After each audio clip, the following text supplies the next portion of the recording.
Bacaan kita pada siang hari ini diambil dari kitab Yakobus pasal yang kedua, ayatnya yang pertama sampai yang ke-13.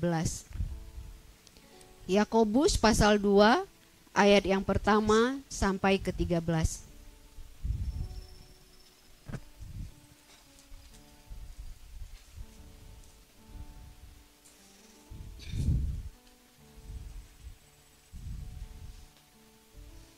Sudah dapat Bapak Ibu? Kalau sudah dapat kita baca bergantian ya. Saya akan baca mulai ayat pertama, nanti Bapak Ibu lanjutkan ayat yang kedua, seterusnya sampai ayat yang ke-13. Yakobus pasal yang kedua, ayat pertama sampai ke-13, demikian firman Tuhan. Jangan memandang muka.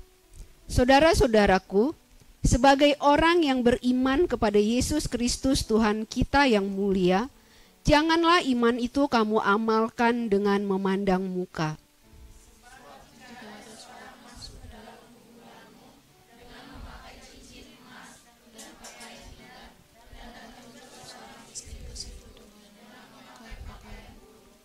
Dan kamu menghormati orang yang berpakaian indah itu dan berkata kepadanya, silakan Tuan duduk di tempat yang baik ini.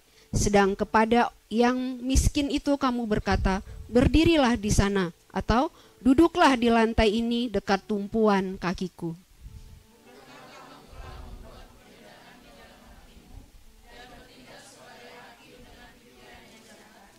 Dengarkanlah, hai saudara-saudara yang kukasihi, bukankah Allah memilih orang-orang yang dianggap miskin oleh dunia ini untuk menjadi kaya dalam iman dan menjadi ahli waris kerajaan yang telah dijanjikannya kepada barang siapa yang mengasihi Dia?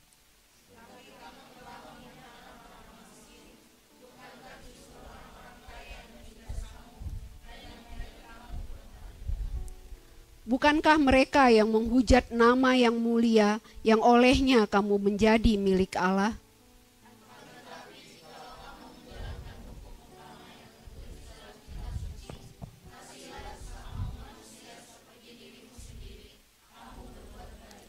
Tetapi jikalau kamu memandang muka, kamu berbuat dosa, dan oleh hukum itu menjadi nyata bahwa kamu melakukan pelanggaran.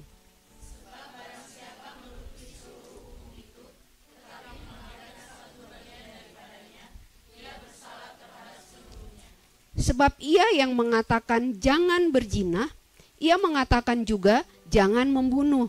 Jadi jika kamu tidak berzina tetapi membunuh, maka kamu menjadi pelanggar hukum juga.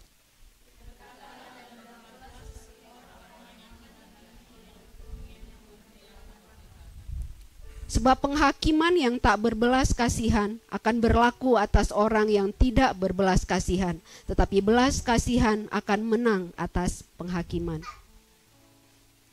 Bapak Ibu, saya melihat sebuah konten di YouTube ya.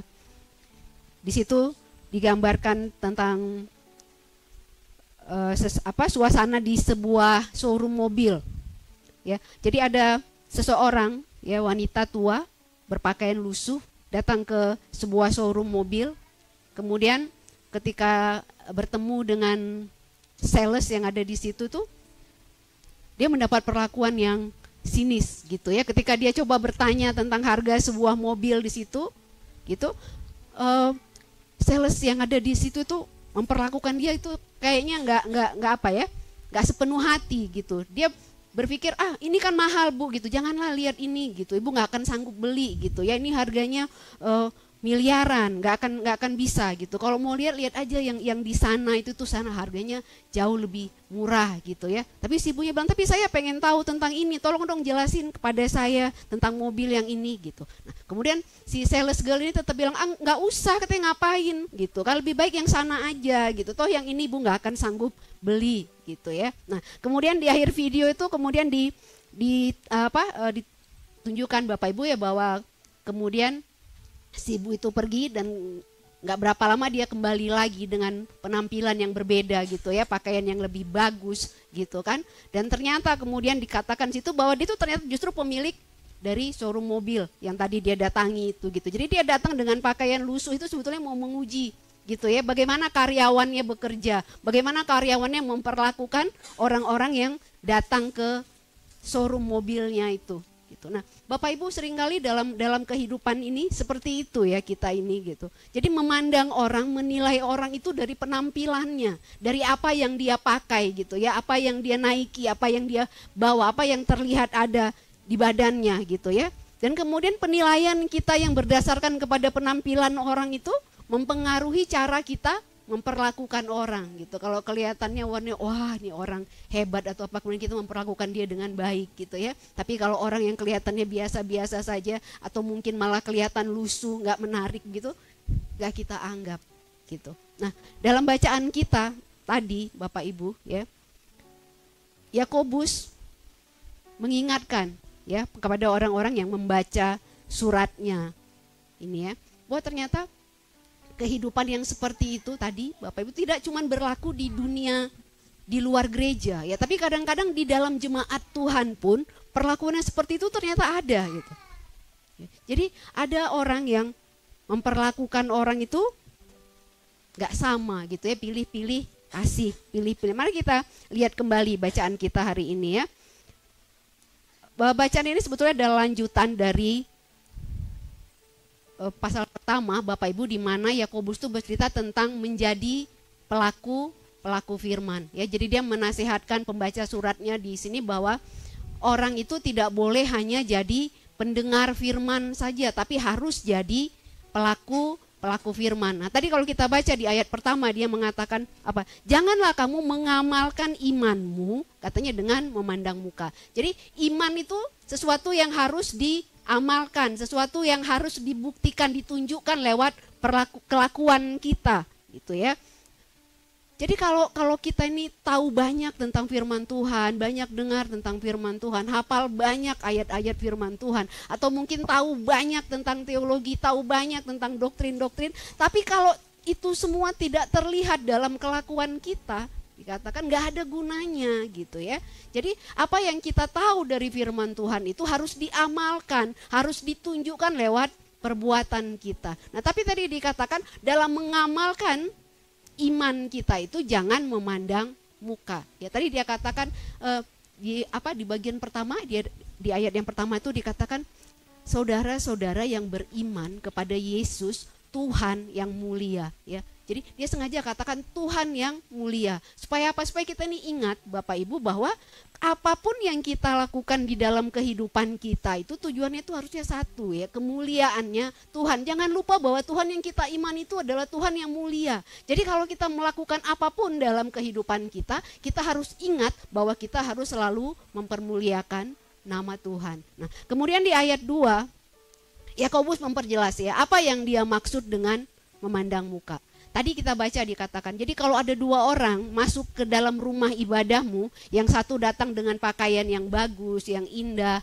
gitu ya, dengan perhiasan yang mahal-mahal. Kemudian ada satu orang lagi juga yang datang dengan lusuh, mungkin tidak menarik, orang miskin gitu ya. Maka kamu akan menghormati orang yang kaya itu, yang penampilannya dengan pakaian yang indah itu, dan kamu akan kasih dia tempat yang terhormat di rumah ibadahmu. Sementara orang yang miskin itu kemudian dihinakan dengan suruh berdiri di pojokan mungkin gitu ya, atau tadi katanya duduk aja di bawah kakiku, katanya gitu ya. Nah, Bapak Ibu, kita harus ingat ya bahwa bukan berarti Tuhan menolak orang kaya untuk masuk ke dalam gereja, tapi apa yang dilarang, apa yang diingatkan oleh Yakobus di sini adalah perlakuan kita yang berbeda terhadap orang yang kaya dan orang yang miskin. Dia mengingatkan bahwa kita tuh harus memperlakukan orang itu dengan cara yang sama gitu ya. Nah, kalau kita baca lebih lanjut Bapak Ibu di ayat 4 ya, Yakobus memberikan alasan kepada kita kenapa kita tidak boleh memandang muka ya.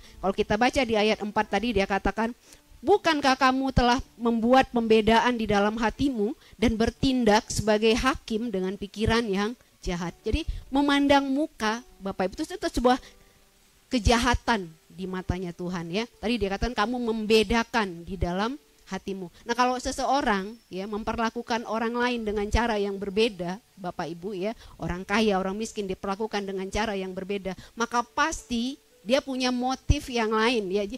pasti motifnya itu bukan sebuah ketulusan, tapi ada motif lain di balik itu. Ya, pasti dia berpikir mungkin ya, kalau dekat dengan orang yang kaya itu, dia mungkin akan dapat kemudahan gitu kan, mungkin akan dapat pertolongan kalau dia butuh. Ya, coba kalau kita lihat dalam kehidupan sehari-hari Bapak Ibu ya, kalau ada orang yang terpandang kaya, semua orang senang kalau dibilang bahwa saudaranya, orang yang entah dari manapun hubungannya bisa aja ngaku itu saudara saya kok gitu kan.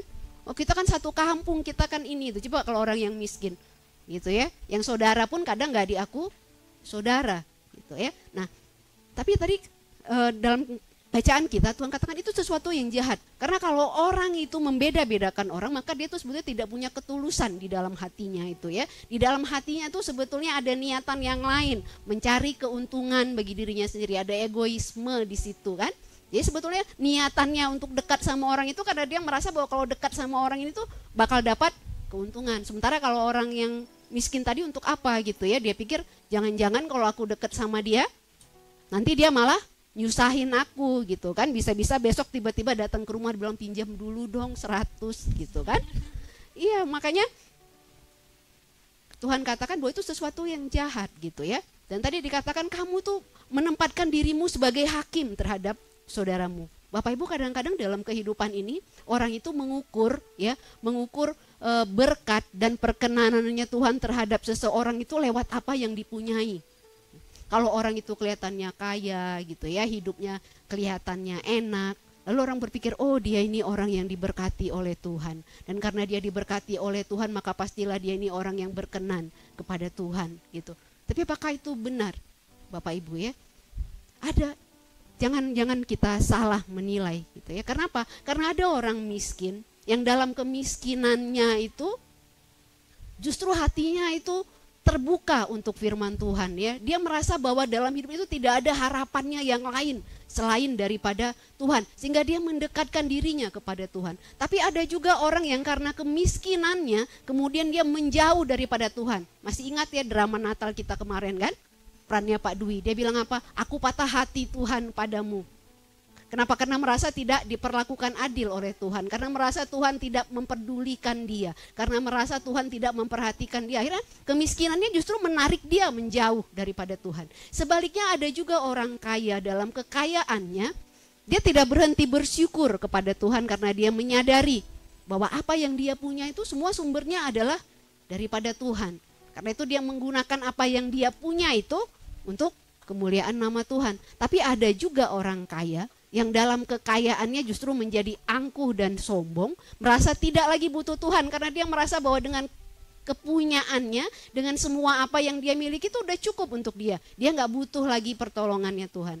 Jadi kita lihat ya bahwa bukan apa yang ada pada kita itu yang menentukan apakah kita ini berkenan atau tidak di hadapannya Tuhan. Yang menentukan bahwa kita ini berkenan atau tidak kepada Tuhan itu adalah seberapa sebab besar cinta yang kita punya kepada Tuhan. Seberapa besar hati kita ini merindukan Tuhan. Seberapa besar kita ini mau taat dan tunduk kepada Tuhan. Itu yang menentukan apakah kita ini berkenan atau tidak kepada Tuhan. Nah, kemudian Bapak Ibu selanjutnya Yakobus mengingatkan ya. Kalau kita lihat ayat yang 5, Bapak Ibu dia katakan di situ, dengarkanlah hai saudara-saudara yang kukasihi, bukankah Allah memilih orang-orang yang dianggap miskin oleh dunia ini untuk menjadi kaya dalam iman dan menjadi ahli waris kerajaan yang telah dijanjikannya kepada barang siapa yang mengasihi dia. Ya, Yakobus mengingatkan kepada pembaca suratnya di situ Bapak Ibu ya, bahwa yang penting di hadapan Tuhan itu bukanlah apa yang kamu punyai gitu ya, apa yang kamu miliki, seberapa banyak hartamu gitu, seberapa besar kepintaranmu, apa titelmu, bukan itu. Tapi yang Tuhan lihat di dalam diri kita itu adalah tadi kita katakan hati kita ya. Nah, ayat yang kelima ini dikutip oleh Yakobus itu dari khotbah Yesus di bukit ya. Kalau kita lihat itu di dalam Matius ya, Bapak Ibu, itu merupakan kutipan dari Matius pasal 5 ayat 3 ya. Di situ Yesus berkata dalam khotbahnya di atas bukit, dia katakan, berbahagialah orang yang miskin di hadapan Allah karena mereka lah yang empunya kerajaan sorga. Orang yang miskin dikatakan di situ tentu bukan miskin harta ya gitu, karena kalau kita artikan tuh miskin harta berarti kalau orang kaya nggak mungkin masuk surga gitu kan. Tapi kenyataannya kan tidak ya, siapapun dia kaya atau miskin semuanya punya kesempatan untuk masuk ke dalam kerajaan surga. Tapi yang Tuhan lihat di situ adalah orang yang merasa bahwa dia itu sungguh-sungguh membutuhkan Tuhan dalam hidupnya gitu. Orang yang miskin, yang menyadari keberadaannya di hadapannya Tuhan itu seperti apa gitu. Orang seperti itulah yang layak di dalam pandangannya Tuhan, kata Yakobus ya. Bukan orang yang kaya gitu. Tuhan itu nggak melihat penampilan kita, Tuhan itu nggak melihat apa yang kita miliki. Bapak Ibu, ada banyak contoh di dalam Alkitab tentang bagaimana Tuhan menilai seorang manusia ya. Sebagai contoh mungkin kita bisa lihat di dalam Markus pasal 12 ayat 41 sampai 44 ya. Gak usah kita baca Bapak Ibu ya, tapi cerita ini saya kira kita semua tahu. Ya, ini cerita kisah tentang seorang janda yang memberikan persembahan di dalam bait Allah ya. Jadi ceritanya Tuhan Yesus dengan murid-muridnya itu sedang berada di bait Allah. Dan pada saat itu orang-orang yang hadir di situ tuh memberikan persembahan ke dalam kotak persembahan yang ada di dalam bait Allah itu ya. Dan kemudian mereka memperhatikan di situ dikatakan orang-orang yang kaya datang memasukkan persembahan dalam jumlah yang besar ke dalam kotak persembahan itu gitu ya. Kemudian ada seorang janda miskin yang datang juga memberikan persembahan ke dalam kotak itu, tapi hanya 1 keping uang aja yang dia masukkan gitu ya. Mungkin dalam pandangan manusia ketika melihat ada orang kaya kasih persembahan yang besar gitu kan, dalam hati pasti kagum, wih hebat ya gitu, persembahannya banyak, persembahannya besar gitu kan. Tapi ketika melihat persembahan seorang janda miskin itu mungkin aduh, dibandingkan dengan persembahan orang yang kaya tadi, persembahan yang seperti ini tuh nggak adalah nilainya gitu. Tapi apa kata Tuhan Yesus Bapak Ibu? Ya, dalam kisah itu dikatakan Tuhan Yesus justru berkata apa? Aku berkata kepadamu bahwa apa yang dipersembahkan oleh janda yang miskin ini jauh lebih besar daripada apa yang dipersembahkan oleh orang-orang kaya.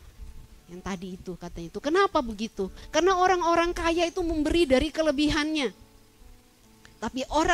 Tapi janda yang miskin ini memberi dari kekurangannya katanya. Dia memberikan seluruh nafkahnya hari itu untuk Tuhan. Jadi apa yang dilihat oleh Tuhan dalam diri manusia itu Bapak Ibu bukan seberapa besar yang kita kasih gitu ya. Tuhan gak butuh apapun daripada kita kan gitu ya. Tapi Tuhan melihat seberapa besar cinta yang kita punya kepada Tuhan yang mendorong kita untuk memberikan sesuatu kepada Tuhan. Jadi yang Tuhan cari, yang Tuhan lihat dalam kehidupan kita itu adalah hati kita. Ya, bukan apapun yang kita miliki. Contoh yang lain Bapak Ibu ya, kalau kita lihat di dalam kitab Samuel pasal 16 ya. Nah itu kisah tentang ketika Tuhan menyuruh Samuel untuk mengurapi Daud menjadi raja atas Israel menggantikan Saul ya. Kita tahu Daud itu punya saudara laki-laki banyak gitu. Dan pada saat Samuel datang ke rumahnya, Daudnya gak ada di rumah, ada di padang sedang menggembalakan domba ya. Dan Samuel gak tahu yang mana ini yang Tuhan suruh diurapi untuk menjadi raja. Jadi suruhlah kakak-kakaknya Daud lewat satu persatu di hadapannya Samuel. Dan kakaknya lewat, fisiknya gagah gitu ya, ganteng, besar gitu, sepertinya layak lah untuk jadi seorang pemimpin. Tapi Tuhan bilang apa? Bukan dia. Kemudian lewat yang lain lagi, Tuhan juga bilang bukan dia. Begitu seterusnya sampai habis kakaknya semuanya ya. Lalu Tuhan bilang bukan dia. Lalu Samuel bertanya gitu, masih ada nggak sih anakmu yang lain? Pada Isai ayahnya Daud ya. Bukan ada, tapi masih di padang lagi menggembalakan domba. Dan kemudian ketika Daud dipanggil, Tuhan bilang apa? Inilah yang harus engkau urapi. Itu Samuel bingung gitu ya, ketemu anak ini kelihatannya masih ABG gitu kan, masih kecil. Kata kalau di Alkitab dikatakan mukanya aja masih kemerah-merahan gitu kan.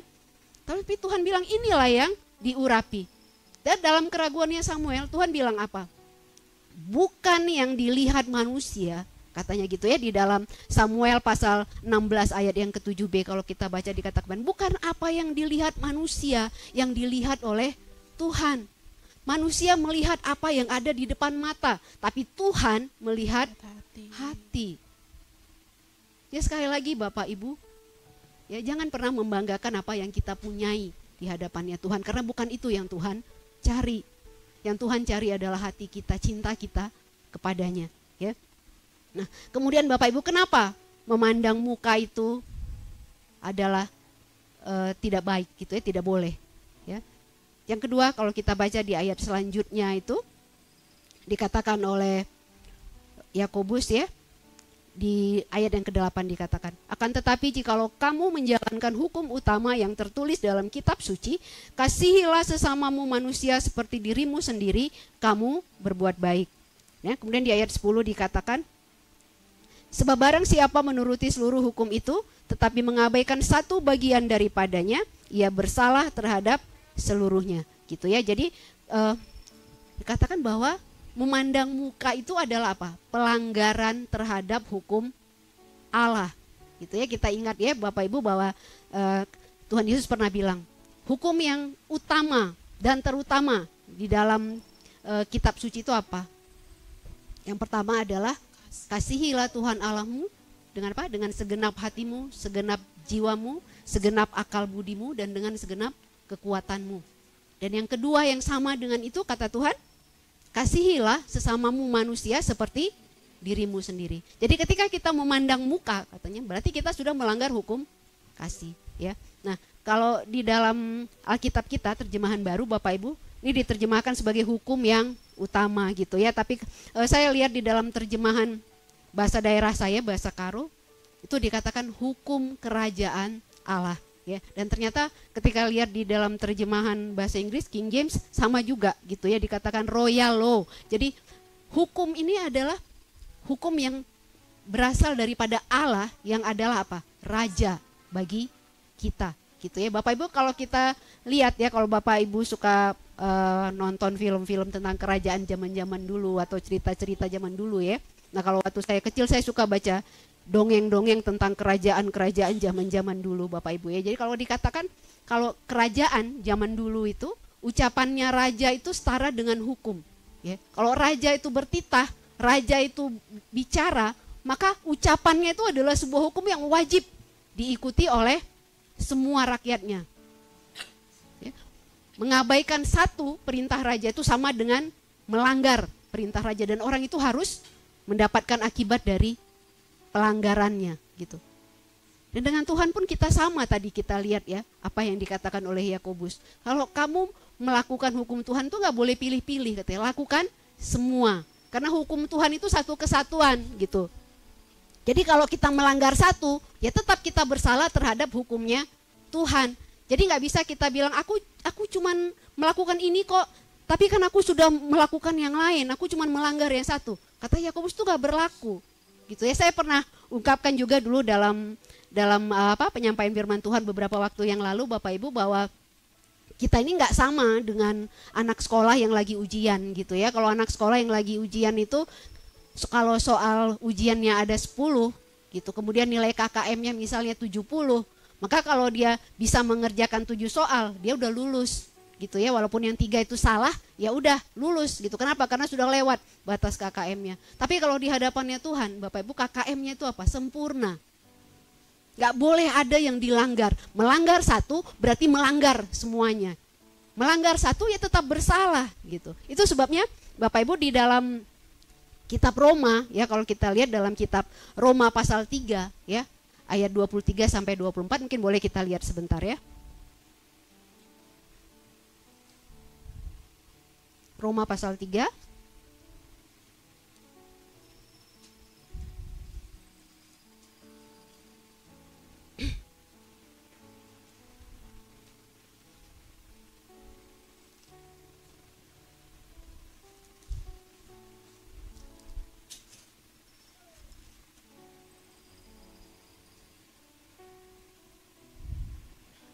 Roma pasal 3 ayat yang ke-23 sampai 24 ya, demikian firman Tuhan. Karena semua orang telah berbuat dosa dan telah kehilangan kemuliaan Allah, dan oleh kasih karunia Allah telah dibenarkan dengan cuma-cuma karena penebusan dalam Kristus Yesus. Jadi kalau kita lihat tadi standarnya Tuhan itu harus sempurna Bapak Ibu ya. Tidak boleh ada satupun hukum Tuhan itu yang dilanggar baru kita ini bisa lulus, bisa lolos. Siapa yang bisa lolos? Nggak ada gitu ya. Maka semua manusia ini berdosa kata firman Tuhan. Nggak ada yang enggak. Mau dia miskin, mau dia kaya, semuanya itu sudah jatuh di dalam dosa. Jadi semuanya itu layaknya apa? Layaknya dapat penghukuman daripada Tuhan. Nggak ada satupun kita ini sebetulnya yang bebas dari hukuman seharusnya. Seharusnya semua kena hukum. Karena katakan apa? Semua orang itu sudah berdosa dan sudah kehilangan kemuliaannya Allah. Karena kita sudah kehilangan kemuliaannya Allah, maka kita tuh sudah terpisah dari Tuhan gitu. Gak ada kita ini yang layak di hadapannya Tuhan. Ya. Jadi gak ada orang yang katanya boleh bermegah karena perbuatannya. Karena kalau berdasarkan perbuatan, maka semuanya seharusnya kena hukuman. Lalu apa yang dikatakan oleh firman Tuhan yang kemudian melayakkan kita untuk datang kepada Tuhan? Tadi dikatakan di dalam ayat yang ke-24 apa Bapak Ibu? Karena kasih karunia. Hanya kasih karunia Tuhan itu yang memungkinkan kita untuk datang kepada Tuhan. Ya, jadi lewat pengorbanannya Yesus di kayu salib dikatakan kita ini dibenarkan dengan cuma-cuma. Ya. Jadi bukan cuma orang kaya yang dapat penebusan karena dia punya banyak harta dia bisa suap Tuhan. Enggak, Tuhan enggak bisa disuap. Ya, jadi jangan pikir kalau kita kasih persembahan banyak Tuhan itu kemudian mengabaikan semua pelanggaran kita. Enggak gitu. Bukan karena itu, bukan karena pemberianmu, gitu kan? Kita dibenarkan hanya karena kasih karunia. Hanya karena kemurahannya Tuhan. Ya kalau semua kita ada hari ini di sini, itu bukan karena kita baik, bukan karena kita hebat, tapi semata-mata karena kasih karunia-Nya Tuhan. Jadi Bapak Ibu, kalau kita saja ada karena kasih karunia-Nya Tuhan, kemudian apa haknya kita menghakimi orang lain gitu ya? Apa haknya kita kemudian menentukan siapa yang pantas untuk dihormati, siapa yang tidak pantas untuk dihormati? Toh kedudukan kita di hadapan Tuhan itu semuanya sama, tidak bergantung kepada apa yang kita punya, tapi bergantung kepada hati kita. Itu sebabnya Yakobus bilang jangan pandang muka. Jangan merasa bahwa diri kita lebih hebat daripada orang lain ya gitu ya. Mungkin karena kita kelihatannya lebih aktif di gereja, lebih sering tampil pelayanan atau apa, kemudian kita merasa kita lebih berkenan kepada Tuhan daripada orang lain gitu kan. Jangan juga ada orang yang merasa bahwa karena dia tidak terlibat di dalam pelayanan di depan sini, kemudian dia adalah orang yang tidak ada nilainya, nggak berharga apa-apa gitu ya. Kalau masih ingat pada pemberitaan firman Tuhan beberapa waktu yang lalu tentang karunia Tuhan, Bapak Ibu ya, Bapak Pendeta sudah berkali-kali bilang bahwa semua kita ini diberikan Tuhan karunia gitu ya. Jadi karena semuanya punya karunia, maka semuanya sebetulnya punya porsi yang masing-masing dalam pelayanan gitu kan. Nggak ada orang yang merasa dirinya nggak berharga, nggak ada orang yang boleh merasa dirinya lebih berharga atau lebih berarti gitu. Semuanya sama di mata Tuhan. Semua sudah dikasih porsinya masing-masing. Kalau kata Pak Pendeta, setiap orang itu sudah Tuhan kasih karunia. Minimal satu tiap orang. Nah karunia yang Tuhan kasih kepada kita itu buat apa? Buat melayani dalam persekutuan kita satu dengan yang lain. Supaya kita sama-sama bisa bertumbuh dalam pengenalan yang lebih baik akan Tuhan. Gitu. Jadi kalau kita boleh melayani Tuhan, itu bukan karena kebisaan kita, bukan karena kita hebat, bukan karena kita punya banyak gitu ya. Tapi karena karunia yang Tuhan memang sudah taruh di dalam kita gitu. Dan karunia itu memang Tuhan kasih untuk kita pakai dalam pelayanan, dalam kehidupan kita bersama gitu ya. Jadi nggak ada dasarnya kita Bapak Ibu dalam kehidupan kita bersama itu kemudian memandang orang lain itu berdasarkan penampilannya. Jadi kita harus ingat di hadapannya Tuhan semua kita ini sama gitu ya, setara gitu. Dan itu yang harus menjadi gaya hidup kita sebagai orang-orang yang mengaku beriman kepada Tuhan Yesus. Tadi diingatkan oleh Yakobus di dalam ayat yang pertama, ya ingat Tuhanmu itu mulia gitu. Karena dia mulia, maka kalau kita mengaku bahwa kita ini adalah orang yang beriman kepada dia, maka dalam segala tingkah laku kita tuh kita harus ingat bahwa tujuan perbuatan kita, tujuan apapun yang kita lakukan dalam kehidupan kita itu hanya satu, kemuliaannya Tuhan.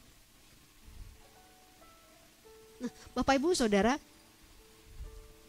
Tuhan Yesus juga pernah berkata ya di dalam kitab Yohanes, saya tidak ingat Yohanes pasal berapa ya, tapi dikatakan seperti ini. Dengan ini orang akan tahu bahwa kamu adalah murid-muridku, katanya gitu. Dengan apa?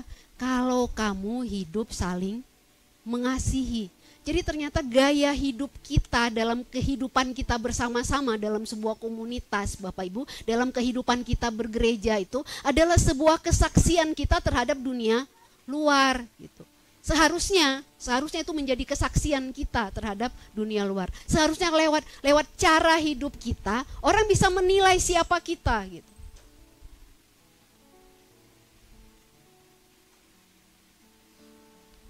Jadi jangan memperlakukan orang, menilai orang berdasarkan penampilannya, berdasarkan sukunya, berdasarkan apa lagi ya, berdasarkan titelnya mungkin ya, berdasarkan banyaknya hartanya, mobilnya apa, rumahnya segede apa.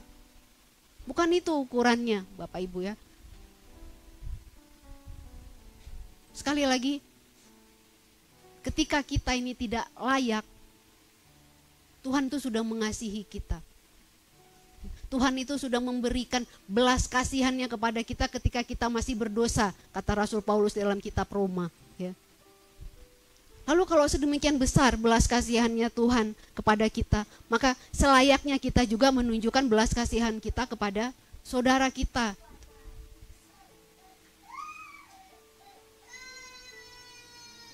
Bapak Ibu, mari dalam kehidupan kita berjemaat bersama-sama di gereja yang kita cintai ini,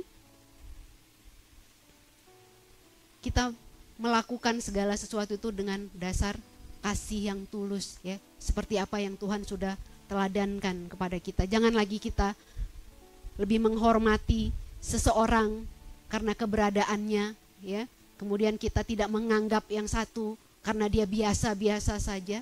Tapi mari kita sungguh-sungguh menyadari bahwa di dalam Tuhan kita ini semuanya setara ya. Tuhan mengasihi kita semua dengan kadar kasih yang sama gitu ya. Tapi mungkin kadar kasih kita kepada Tuhan yang berbeda-beda. Karena itu mari bersama-sama kita saling melayani ya, kita saling membangun satu dengan yang lain supaya kasih kita bisa bertambah kepada Tuhan.